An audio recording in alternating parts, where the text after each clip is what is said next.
বিভিন্ন কর্মসূচির মধ্য দিয়ে সারা বাংলাদেশে মহান বিজয় দিবস উদযাপিত হচ্ছে। জয়পুরহাটে ক্ষেতলালে যথাযথ মর্যাদায় স্বাস্থ্যবিধি মেনে মহান বিজয় দিবস উদযাপিত হয়েছে। বুধবার উপজেলা প্রশাসনের আয়োজনে সূর্যোদয়ের সাথে সাথে ৩১ বার তোপধ্বনির মধ্য দিয়ে মহান শহীদ দিবসের কর্মসূচি শুরু হয়। এছাড়া শহীদ মুক্তিযোদ্ধাদের বিধি আত্মার মাগফিরাত এবং জাতির শান্তি ও অগ্রগতি কামনা করে সকল ধর্মীয় উপাসনালয়ে বিশেষ মোনাজাত ও প্রার্থনা করেন। চুয়াডাঙ্গা জেলার দামুড়হুদা উপজেলার দর্শনায় শ্রদ্ধার সাথে পালিত হল মহান বিজয় দিবস। বুধবার সকাল ৮টার সময় দর্শনা পৌর আওয়ামী লীগ কার্যালয়ে ও সকাল ৯টার সময় দর্শনা পৌর মাঠে জাতীয় পতাকা, দলীয় পতাকা উত্তোলন ও যাদের আত্মত্যাগে এই স্বাধীনতা মহান বিজয় দিবসের সেই বীর শহীদদের প্রতি গভীর শ্রদ্ধা নিবেদন ও দোয়া মাহফিল করা হয়েছে।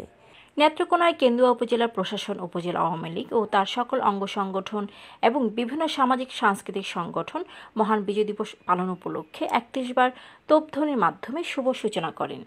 উপজেলার নির্বাহী অফিসারের নেতৃত্বে রাত ১২টা ১ মিনিটে স্থানীয় শহীদ মিনারে পুষ্পস্তবক অর্পণ করেন।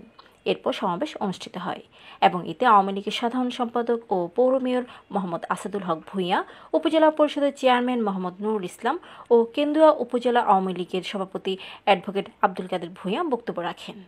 নেত্রকোনার কলমাকান্দায় যথাযথ মর্যাদায় উপজেলা প্রশাসন, মুক্তিযোদ্ধা সংসদ, আওয়ামী লীগ ও যুবলীগ, যুব শ্রমিক লীগ সহ বিভিন্ন রাজনৈতিক সংগঠন, প্রতিরোধ যোদ্ধা, সামাজিক ও সাংস্কৃতিক সংগঠন, বিভিন্ন শিক্ষা প্রতিষ্ঠান মহান বিজয় দিবস উদযাপন করেছেন। আজ বুধবার ভোরে উপজেলার বঙ্গবন্ধুর চত্বরে ৩১ বার তোপধ্বনির মাধ্যমে দিবসের শুভ সূচনা করা হয়।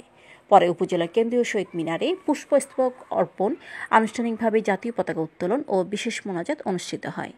উপজেলা কেন্দ্রীয় শহীদ মিনারে ফুল দিয়ে শ্রদ্ধা নিবেদন করেন নেত্রকোনা ১ আসনের সংসদ সদস্য মানু মজুমদার, তহুরা পিঙ্কি, বিএমএফ টেলিভিশন।